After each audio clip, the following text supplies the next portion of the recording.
the gun barrel pressed cold against my temple, and the only thing I could think about was the sound my mother made when she learned my father had died. That wounded animal cry, that shattering of something that could never be repaired. In 3 seconds, someone who loved me would make that same sound.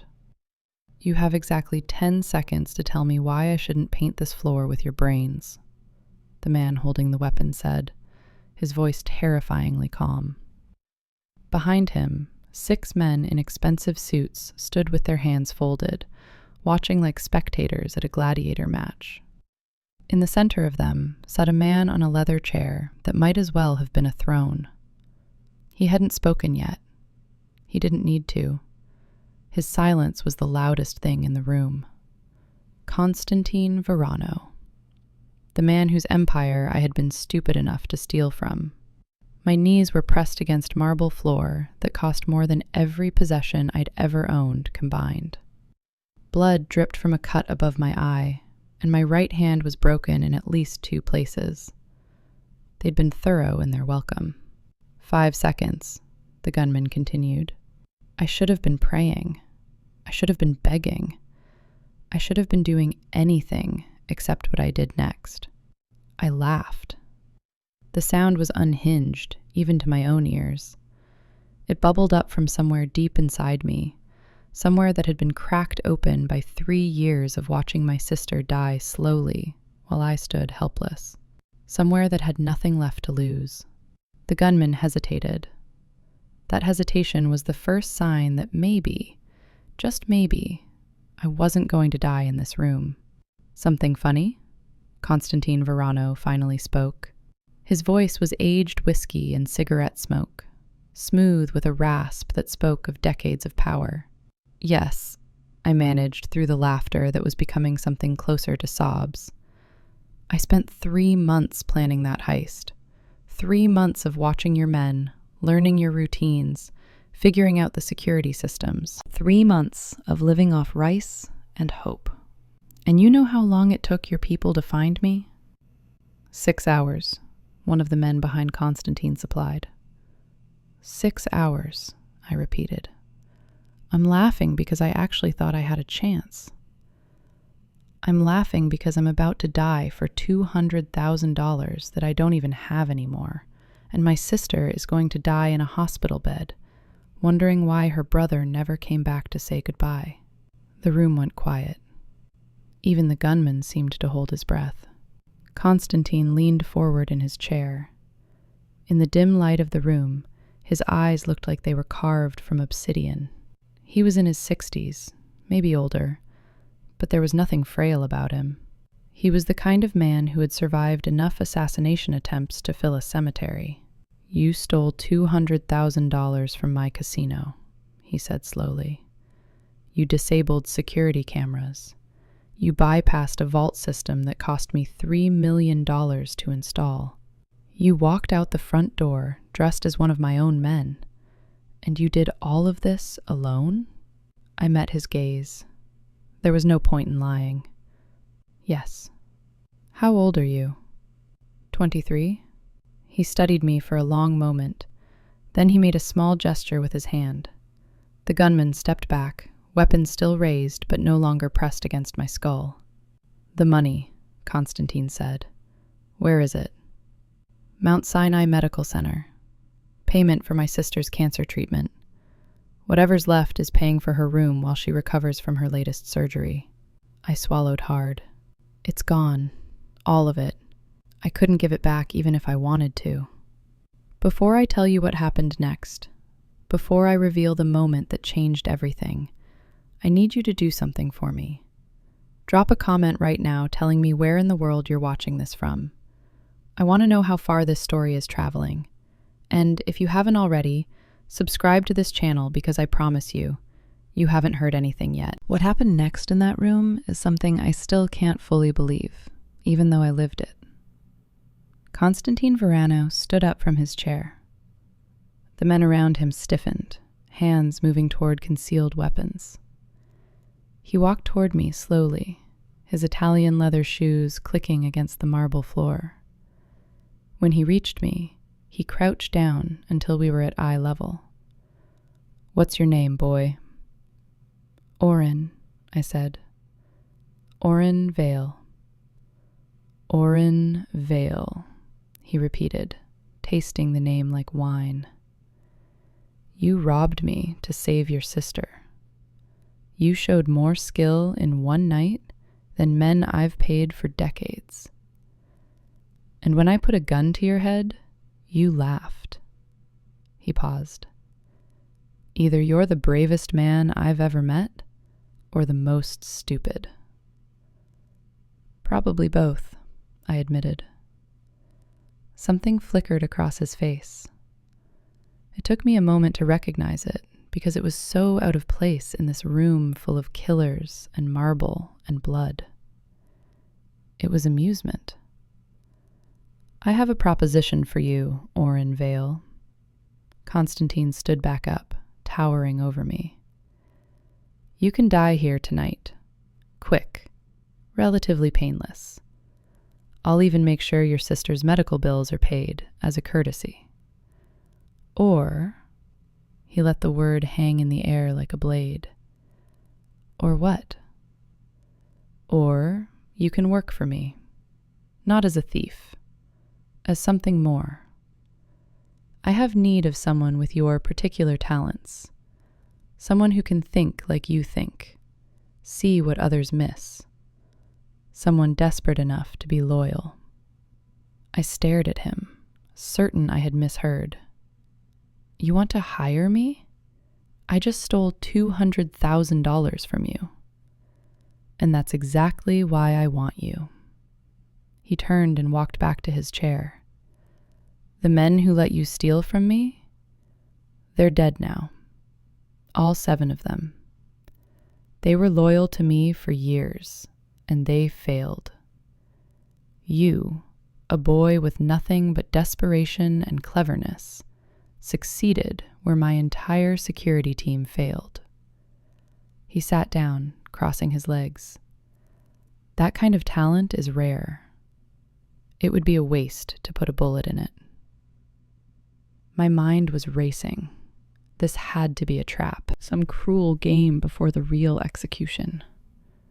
But the gun was no longer at my head, and Constantine was looking at me like I was a puzzle he wanted to solve. "What would I be doing?" I asked carefully. "Whatever I need you to do. Security consultation, acquisition of certain items, problem solving of a creative nature." His lips curved into something that wasn't quite a smile. "You would be well compensated. Your sister's medical bills would be covered entirely. You would have protection, resources, a future." "And if I refuse?" "Then you die, and I find someone else. Less talented, certainly, but there's always someone else." I thought about Mira, my beautiful sister with her shaved head and her tired eyes, and her stubborn insistence that she was going to beat this thing. I thought about the hospital bills that grew like a tumor themselves. I thought about the apartment I couldn't afford, the jobs I'd lost because I was always at the hospital, the slow drowning of hope. I thought about what it would mean to work for a man like Constantine Verano, the blood that would be on my hands, the person I would become. And then I thought about Mira's smile, the sound of her laugh, the way she called me Ori instead of Orin, like she'd done since we were children. "I'll do it," I said. Constantine nodded, unsurprised. He'd known what my answer would be before I did. "Welcome to the family, Orin Vale." The gunman holstered his weapon. Hands reached down to lift me from the floor. Someone was already making calls about medical payments and living arrangements. And just like that, I stopped being a thief. I became something far more dangerous. But to understand how I ended up on my knees in that room, bleeding and laughing in the face of death, I need to take you back to the beginning. Back to the night everything changed, when I stood in my sister's hospital room and watched her cry because we couldn't afford the treatment that might save her life. That's where this story really starts. That's where Orin Vale, nobody from nowhere, decided to become something else entirely. The hospital smelled like industrial cleaner and false hope. I'd spent so many hours in those halls that the scent had seeped into my clothes, my skin, my dreams. Ward 12, room 47. I could have walked there blindfolded. Mira was awake when I arrived, sitting up in bed with a book she was pretending to read. She always pretended to read when she knew bad news was coming. It was her way of having something to hide behind. "Hey, Ori," she said, not looking up from the pages. "You're here late?" Couldn't sleep. I pulled the plastic chair closer to her bed and sat down heavily. "Wanted to see you." "That's sweet." She finally looked at me, and I could see she knew. Sisters always know. "What happened?" I didn't want to tell her. I'd spent the whole bus ride over practicing ways to phrase it that didn't sound as devastating as it was. But when I opened my mouth, the truth came out naked and ugly. The insurance denied the new treatment. Again. And the hospital says they can't extend our payment plan anymore. They're talking about transferring you to a public facility. The book slipped from her fingers. Public facility. We both knew what that meant. Longer wait times, fewer resources, statistics that no one wanted to talk about. "How much would we need?" Mira asked quietly.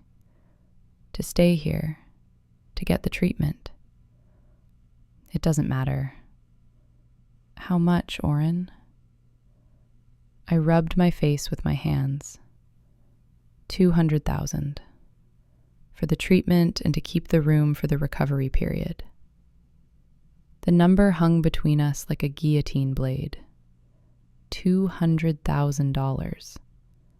I made $12 an hour at my warehouse job, when there was work. Our parents had died in a car accident when I was 19 and Mira was 17, leaving behind nothing but debt and each other. "We could sell the apartment," Mira said. "We rent the apartment." "Right." She pulled her knees up to her chest, something she did when she was trying to make herself small. "What about that thing Dad left? The storage unit?" "I already sold everything in it. That's how we paid for the first round of chemo." She was quiet for a long moment. When she spoke again, her voice was so small it nearly broke me. "I'm sorry, Ori." "For what?" "For being sick. For making everything so hard. For being the reason you can't live your life." I was out of my chair and sitting on the edge of her bed before she finished speaking, pulling her into my arms like I used to do when we were kids and thunderstorms scared her. "Listen to me," I said fiercely. "You are my life. You're all I have, and I am going to find a way to get that money. I don't care what it takes. I don't care what I have to do. You are going to get better, Mira. I promise." She pulled back and looked at me with eyes that were too old for her 20 years. "Don't make promises you can't keep." "I don't." I stayed with her until the nurses came to change shifts, until her eyes grew heavy and she drifted into medication-assisted sleep. I watched her chest rise and fall, counting each breath like it was precious. Because it was. When I left the hospital that night, I didn't go home. I walked for hours through the city, past closed shops and late-night bars, past homeless encampments and luxury high-rises. The contrast was obscene. People were sleeping on cardboard while others slept on Egyptian cotton. People were dying because they couldn't afford to live, while others spent more on dinner than I made in a month. It was after 2 a.m. when I found myself standing outside the Meridian Casino. The building rose up like a monument to excess, all glass and light and the promise of fortune. I'd heard rumors about this place. Everyone had. It was owned by Constantine Verano, a name spoken in whispers. The casino was just the legitimate face of an empire built on things no one talked about openly. I don't know why I stood there for so long. Maybe I was hoping for a sign. Maybe I was waiting for a lightning bolt of inspiration. What I got instead was observation. I watched the security guards at the entrance, noting their patterns. I watched the delivery trucks in the back, tracking their schedules. I watched the men in suits who arrived in black cars and disappeared into side entrances. I watched and I learned, the way I'd always been good at watching and learning. My father had been a locksmith before he died. He taught me about security systems the way other fathers teach their sons about baseball. Tumblers and keypads and electronic locks. The weakness in every protection is the human who designed it, he used to say. Find the human, find the flaw. I hadn't thought about those lessons in years, but standing outside that casino, watching money flow in and out like water, I started to think about them again. The next morning, I called in sick to work. I spent the day in the public library, researching everything I could find about the Meridian Casino. Building plans, security company contracts, news articles about renovations and upgrades. Most of it was public record, just waiting for someone to connect the dots. I told myself I was just curious, just passing time while I figured out a real solution to our money problems. I told myself a lot of lies in those early days. By the end of the week, I had stopped lying. I was going to rob the Meridian Casino. I was going to steal enough money to save my sister's life. And I was either going to succeed or die trying. The planning became an obsession. I found a part-time job at a uniform supply company that serviced the casino, giving me access to employee schedules and layout details. I spent my evenings walking the streets around the building, memorizing every entrance and exit. I charted guard rotations by spending hours in a coffee shop across the street, pretending to read while I watched. 3 months of preparation. 3 months of becoming someone I didn't recognize in the mirror. 3 months of visiting Mira every day, lying to her about job interviews and loan applications that never existed, while secretly planning the crime that would either save us or destroy us. The night before the heist, I sat in my empty apartment and thought about my father. He'd been an honest man, hardworking, principled. He would have been horrified by what I was about to do. But my father had also died because he was too honest, too trusting. He'd been killed by a drunk driver who got off with a suspended sentence because he could afford a better lawyer. The universe didn't care about honesty or principles. It only cared about power. And money was power. I made a choice that night. I chose my sister over my soul. I had no idea that choice would lead me to that room, to that gun, to that moment where Constantine Verano looked at the man who had stolen from him and saw something worth keeping. But that's how it happened. That's how I became the thief who was too valuable to kill. The heist itself was almost anticlimactic. After 3 months of preparation, the execution took less than an hour. Everything went exactly according to plan. Almost everything. I entered the casino at 2:47 a.m. through a service entrance that I knew would be unmanned during the shift change. I was dressed in a maintenance uniform I'd acquired for my job at the supply company, complete with a fake ID badge that would pass a casual glance. My heart was hammering so hard I could feel it in my throat, but I kept my movements calm, steady. Confidence was the best disguise. The vault was on the 3rd floor, behind a door that required both a keypad code and a physical key. I'd spent weeks acquiring both. The code came from a maintenance supervisor who kept it written on a sticky note in his locker. Amateur? The key was more complicated. I'd had to create a mold from an impression taken during a casual bump in a hallway, then find someone skilled enough to create a duplicate. That someone had cost me my last $1,000 and 3 favors I didn't want to think about. But he'd delivered. The security cameras were the trickiest part. The casino used a state-of-the-art system with redundant backups and live monitoring. But every system has a blind spot. I'd found theirs in the gap between camera coverage during the maintenance cycle. Every night at 3 a.m., the system ran a diagnostic that created a 12-second window where certain corridors went unmonitored. 12 seconds isn't long, but it's enough if you know where you're going. I was in the vault before anyone knew I was there. The room was smaller than I'd expected, lined with safe deposit boxes and 2 large safes that required combinations I didn't have. But I wasn't there for the safes. I was there for the counting room next door, where the night's take was being prepared for the morning armored car pickup. $237,000 in neat stacks, waiting to be packed away. I took $200,000 exactly, leaving the rest. I don't know why. Maybe I thought it would matter somehow. Maybe I thought taking only what I needed made me less of a criminal.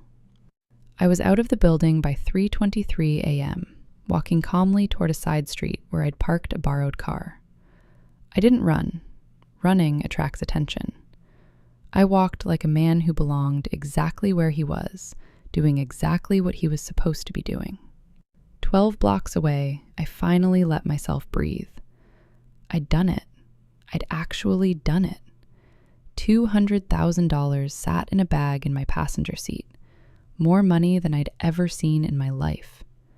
Tomorrow, I would pay Mira's medical bills. Tomorrow, she would get the treatment she needed. Tomorrow, everything would be different. I should have known it was too easy.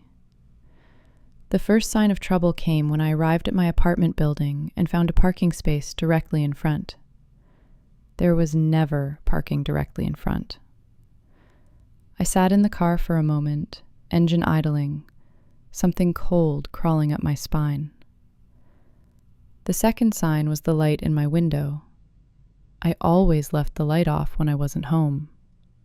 Always. I should have driven away. I should have disappeared into the night with the money and started a new life somewhere far away. But Mira was still in that hospital. Mira was still counting on me. I got out of the car with the bag over my shoulder and walked toward my building. The door to my apartment was slightly ajar. Inside, 3 men were waiting. They were professionals. Quick, efficient, brutal. I was on the ground before I could even think about fighting back. The bag was taken, my hands were zip-tied behind my back. A hood was placed over my head. The drive to wherever they were taking me felt like hours, but was probably only 20 minutes. I could hear city sounds giving way to something quieter, industrial, isolated. When the hood came off, I was in the room I described at the beginning. Marble floors, men in suits. Constantine Verano on his throne, and a gun pressed against my temple. You know what happened next. You know I laughed. You know he hired me instead of killing me. But what you don't know is what came after. The first year of working for Constantine Verano was unlike anything I could have imagined. He was true to his word about Mira's treatment. Within a week of my recruitment, her hospital bills vanished. She was transferred to a private room, assigned the best oncologists in the city, given access to experimental treatments that would have been impossible otherwise. Your brother must have found a very good job, the nurses told her. She knew better. Mira was too smart not to know that good jobs didn't come with this kind of money. But she was also too tired to fight about it. She let me lie to her, and I loved her for that mercy. My role in Constantine's organization evolved over time. At first, I consulted on security, identifying weaknesses in his various enterprises. Then I started accompanying his men on what they called acquisitions, items that needed to be obtained through unofficial channels. I never asked too many questions about where things came from or where they went. Here's a question I want you to really think about. If you could save the person you love most in this world, but it meant becoming someone you didn't recognize, would you do it? Would you cross every line, break every rule, shatter every principle you ever held? I want you to drop your honest answer in the comments below. I want to know what you would choose. Because that's the choice I lived with every day. By the end of the first year, I was no longer just a consultant.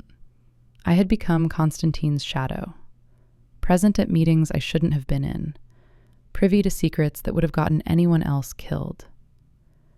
He trusted me in a way that seemed to confuse his other men. Why him? I overheard his second in command, a man named Dante, ask one night. He's been here barely a year. He was a thief. He stole from us. That's exactly why, Constantine replied. The men who have been with me for decades became complacent. They stopped seeing the threats because they've been staring at the same walls for too long. Orin sees everything because he's always afraid. And afraid men don't miss anything. He was right. I was afraid. Every day I woke up afraid that this would be the day my usefulness ran out. The day someone decided the thief needed to be punished after all. The day I had to do something so terrible that even Mira's survival couldn't justify it.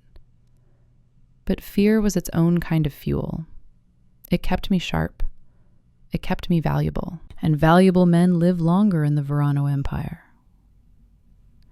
The second year was when things began to change. Constantine had a daughter.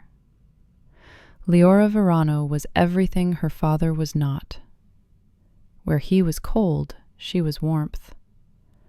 Where he was calculating, she was impulsive. Where he saw the world as a chessboard, she saw it as a garden full of flowers that needed tending. She had been away for my first year, studying art history in Florence. Her return was announced like the second coming. The entire household seemed to vibrate with anticipation. I expected to hate her, the pampered princess of a crime family, protected from the ugly realities of her father's empire. I expected arrogance, entitlement, willful blindness. What I got was something entirely different. Leora found me in the garden behind the main house 2 weeks after her return. I was doing what I always did when the weight of my choices became too heavy, staring at the sky and trying to remember who I'd been before all of this. "You're the thief," she said, sitting down on the bench beside me without asking permission. "The one my father is so obsessed with." "I prefer security consultant," I replied without looking at her. "I'm sure you do." She was quiet for a moment. "He talks about you, you know, at dinner, on phone calls. It's Orin this, Orin that. I half expected you to have horns and a tail. Sorry to disappoint." "Oh, I'm not disappointed." She turned to look at me, and I finally met her eyes. They were dark, like her father's, but where his held the cold of deep space, hers were warm, like earth after rain. "I'm curious. What kind of person steals from a mafia boss and lives to tell about it?" "A desperate one." "Tell me about it." I don't know why I did.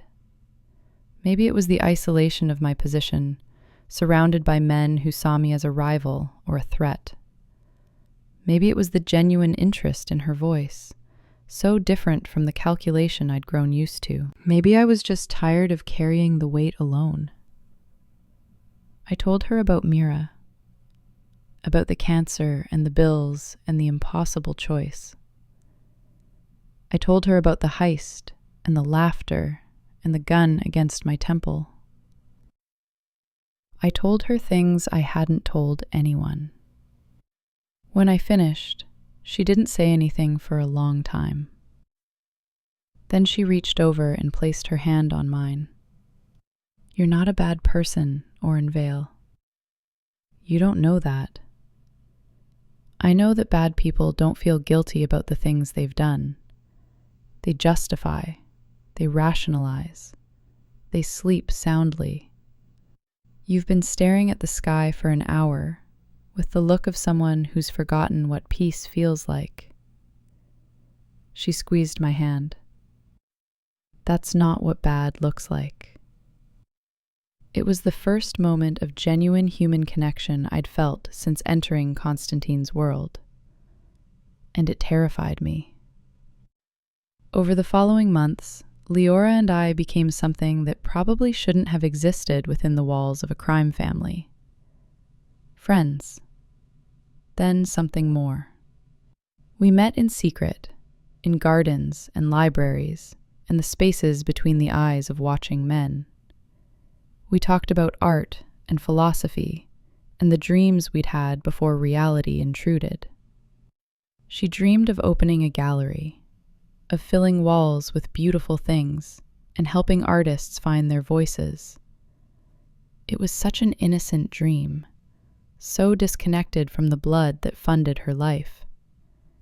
I couldn't decide if that made her naive or brave. I didn't tell her about the things I did for her father, the acquisitions that had become more complicated, the security measures that had become more violent. She knew what her family was, but she didn't need the details. I protected her from the specifics the same way I protected Mira from the truth. Two women I loved in different ways. Two lies I maintained to keep them safe. But lies have a way of catching up. It was during a routine operation that I first noticed something wrong. We were intercepting a shipment from a rival organization. Standard work. But among the expected cargo, I found something that didn't fit. Medical supplies. Specialized. The kind used for certain experimental treatments. Treatments I recognized. The same treatments Mira was receiving. I didn't say anything to anyone, but I started paying closer attention. I pulled files I wasn't supposed to access. I asked questions I shouldn't have asked. And slowly, a picture began to emerge that turned everything I thought I knew upside down. Constantine Varana's empire wasn't just built on drugs and gambling and extortion. It was built on something far more insidious. Medical patents, pharmaceutical manipulation, the systematic acquisition of small research companies that were developing breakthrough treatments, not to bring them to market, but to control their release, to create scarcity, to drive prices up to levels only the desperate would pay. The treatment that was saving Mira's life? Constantine's companies had acquired the patent 3 years ago. They had tripled the price and limited distribution, the very situation that had forced me to steal, that had placed me on my knees in that room, that had led to everything that followed. It wasn't coincidence. It wasn't fate. It was design. I had been recruited because Constantine had created the very desperation that made me valuable. He had manufactured my tragedy and then offered to solve it. I was a puppet who hadn't seen the strings.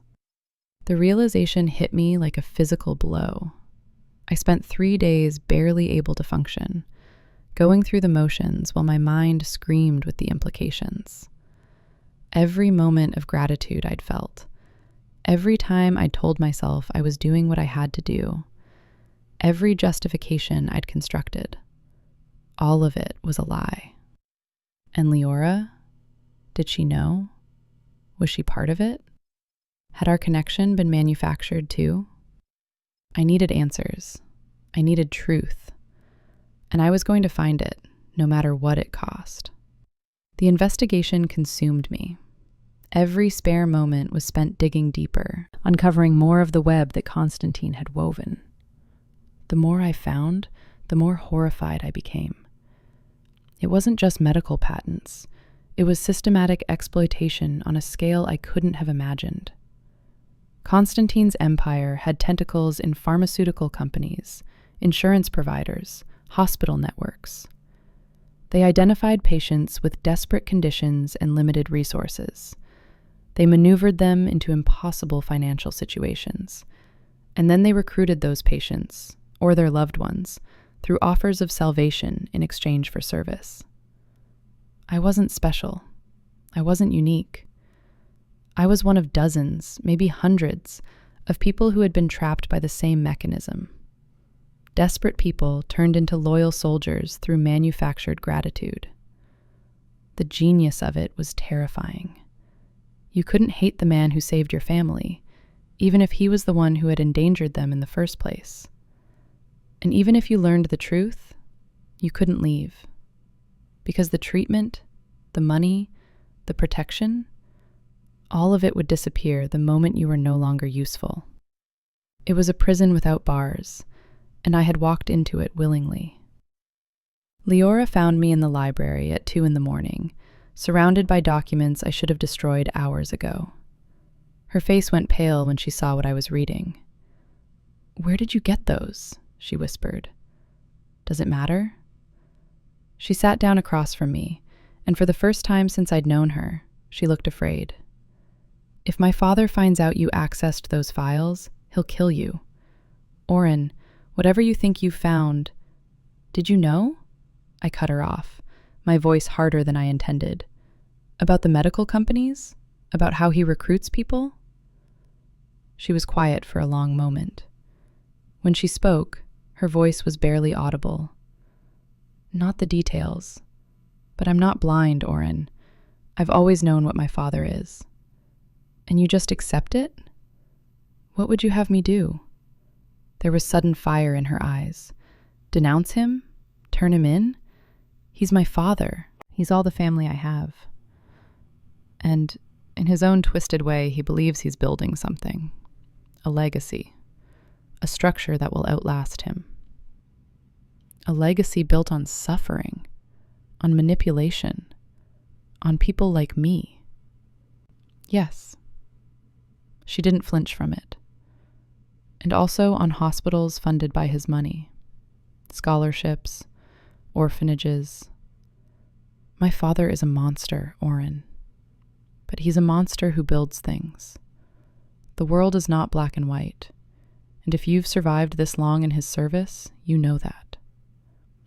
I stared at her, trying to reconcile the woman I loved with the daughter of the man who had orchestrated my destruction. "I can't just pretend I don't know," I said finally. "Then what are you going to do?" It was the question I'd been avoiding. Because the truth was, I didn't know. Leaving wasn't an option. Nira still needed treatments that only Constantine's resources could provide. Exposing him would bring down a network of violence on everyone I cared about. And staying, knowing what I knew, felt like surrendering the last piece of my soul.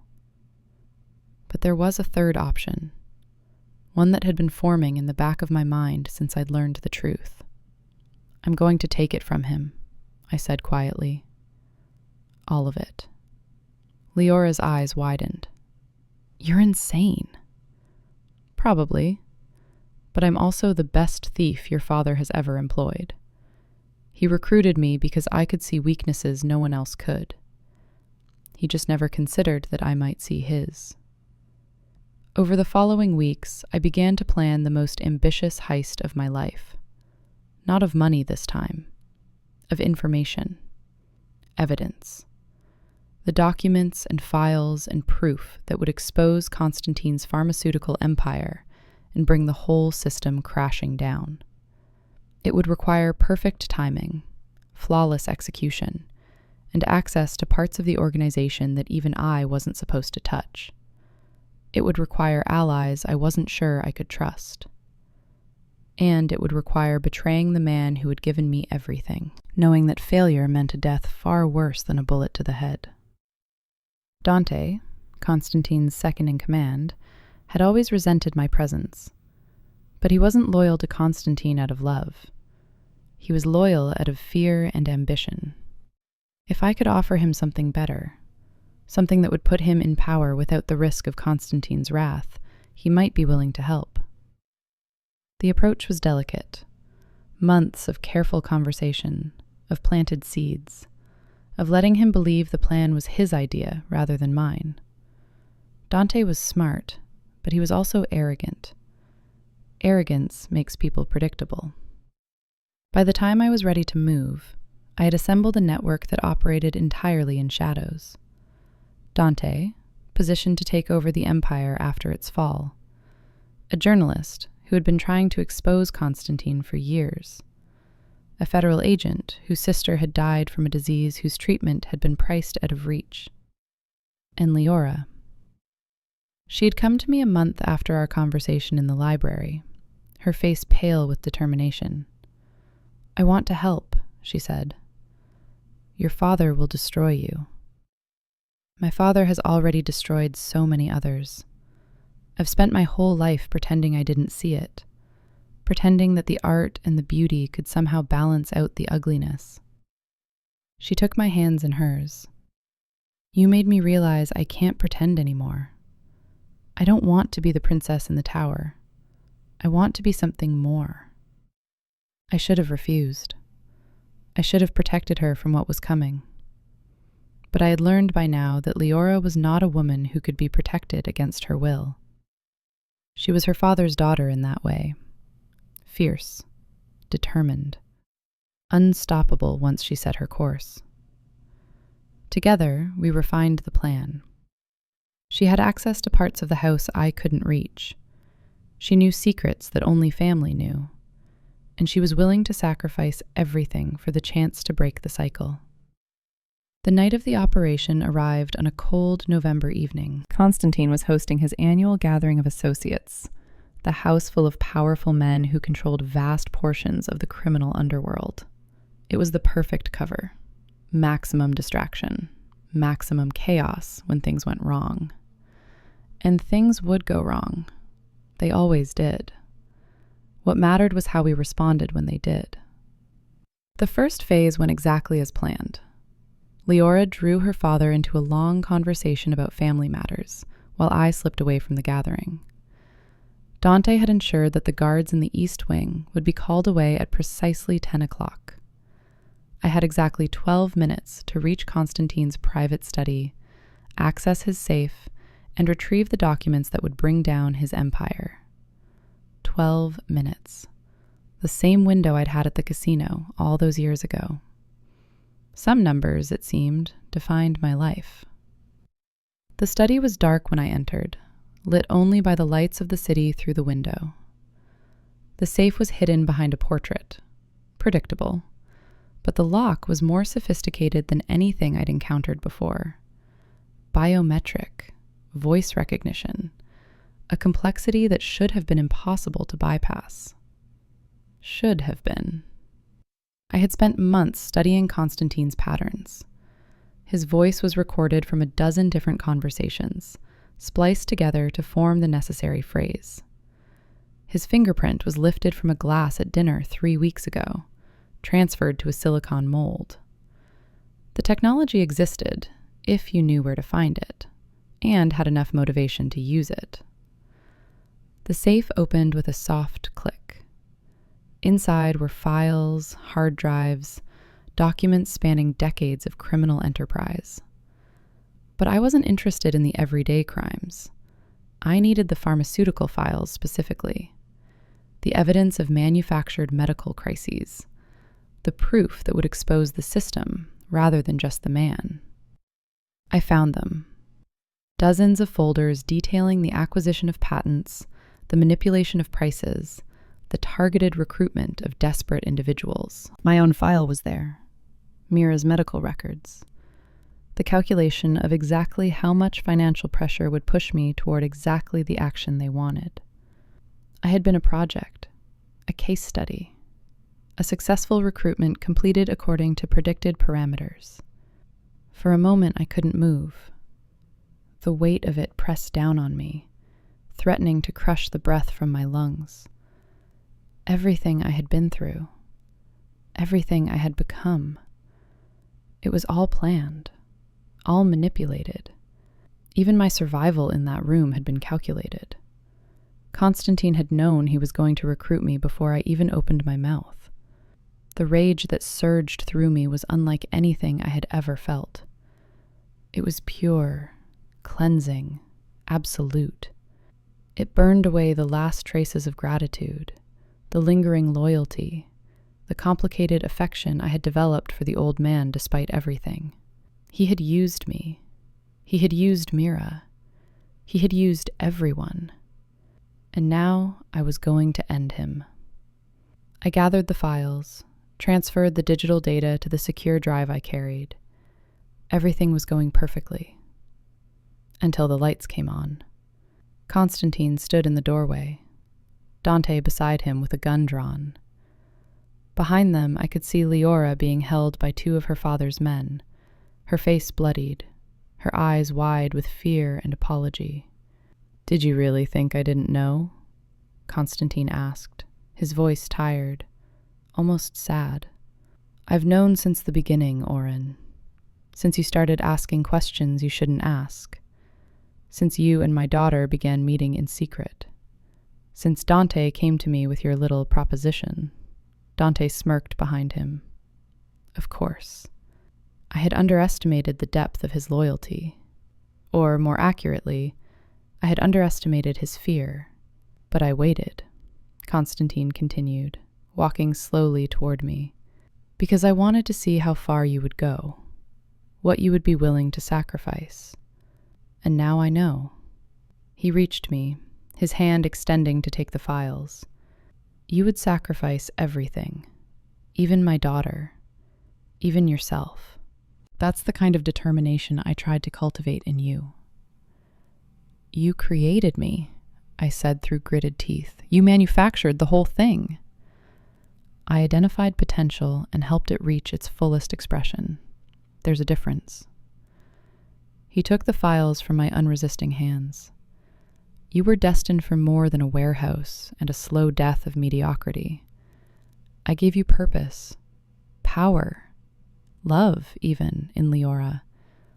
You should be grateful. Grateful. The word tasted like poison. But gratitude was never really your strong suit, was it? He sighed, turning away. Dante, kill him. Make it quick. He's earned that much. Dante raised his weapon, and I prepared to die. What happened next took approximately 4 seconds. The window behind me exploded inward as a tactical team breached the study. Gunfire erupted from multiple directions. Dante's weapon flew from his hand as a bullet shattered his wrist. The men holding Leora went down, their bodies hitting the floor before they could process what was happening. And in the chaos, I moved. The federal agent I had recruited wasn't just a grieving sister. She was part of a task force that had been building a case against Constantine for years. They had never had enough evidence. Never had someone on the inside willing to testify. Until me. The drive I carried wasn't just a copy of Constantine's files. It was also a transmitter, feeding everything directly to law enforcement the moment I accessed the safe. They had been listening. Waiting. Ready to move the second they had confirmation. Constantine looked at me with something approaching admiration as handcuffs were placed on his wrists. Impressive, he said. I didn't see it. The backup plan. The federal involvement. I truly didn't see it. That's because you stopped seeing me as a threat, I replied. The desperate boy who stole from your casino. You never imagined he could become something more. Oh, I imagined it. He was being led away now, but he turned his head for one last look. I just imagined you would become my successor, not my destroyer. I watched him disappear through the door, surrounded by armed agents. The man who had controlled my life, who had manufactured my tragedy and offered me salvation from his own design. Gone. It should have felt like victory. It should have felt like freedom. Mostly, it felt like the ending of something I didn't know how to define. Leora found me on the terrace an hour later, after the chaos had subsided and the evidence had been catalogued. Her face was bandaged, but her eyes were clear. "He'll spend the rest of his life in prison," she said. "They have enough now. All of it. Everything he built." "I'm sorry." "Don't be." She sat beside me, leaning her head on my shoulder. "I told you I wanted to break the cycle. This is what breaking looks like. What happens now?" "The medical patents will be released. The prices will drop. People will get treatments they couldn't afford before." She paused. "Mira will be okay. Even without his money, she'll be okay." It was the only thing that truly mattered. My sister, who had been used as leverage, who had been part of a calculation, would live. And she would live in a world where others like her had a chance too. 6 months later, I stood outside the prison where Constantine Verano would spend the rest of his life. I didn't know why I had come. Closure, perhaps. Or maybe just proof that it was really over. He agreed to see me. Of course he did. "You look well," he said through the glass. "Freedom suits you." "It does." "And my daughter?" "Happy. Running a gallery, helping artists. All the things she dreamed of doing." He smiled at that, and it was almost genuine. "Good. That's good." "Why did you really keep me alive?" I asked. "That night in the room, the gun at my head. You could have killed me. It would have been simpler." He considered the question for a long moment. "Because you reminded me of myself. The man I was before I became this." He gestured at the prison around him. "Desperate, determined, willing to do anything for family. I thought, perhaps, I could shape you into what I might have been if I had made different choices. You were wrong." "No." He shook his head slowly. "I was right. You became exactly what I might have been. You just made the choices I couldn't." He leaned forward, his eyes meeting mine. "You think you defeated me, Orin Vale. But the truth is, you are my legacy. The good one. The one that proves I could have been different if I had been brave enough to try." I left the prison without looking back. The sun was shining, the air was clean, and somewhere across the city, my sister was living a life free of disease and debt and the shadow of impossible choices. I had stolen from the Mafia, and they had hired me. I had learned their secrets, and I had burned their empire to the ground. I had lost myself and found something new in the ashes. It wasn't redemption, exactly. The things I had done in those years couldn't be undone. But it was something close. A second chance. A new beginning. That night, I met Leora for dinner at a small restaurant far from the world we had both left behind. She was wearing paint-stained clothes and smiling like someone who had finally learned what freedom felt like. "What now?" she asked, the same question she had asked that night in the study. "I don't know," I admitted.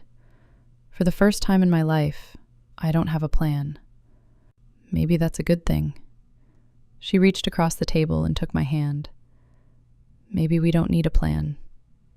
Maybe we just need to live." So that's what we did. We lived, imperfectly, messily, with scars that would never fully heal. But we lived.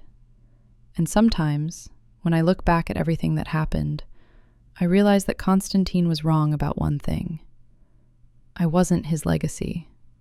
I was my own.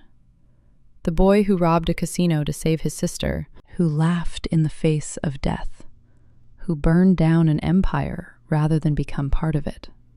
That boy made his own choices, his own destiny. And in the end, that was enough. That was everything.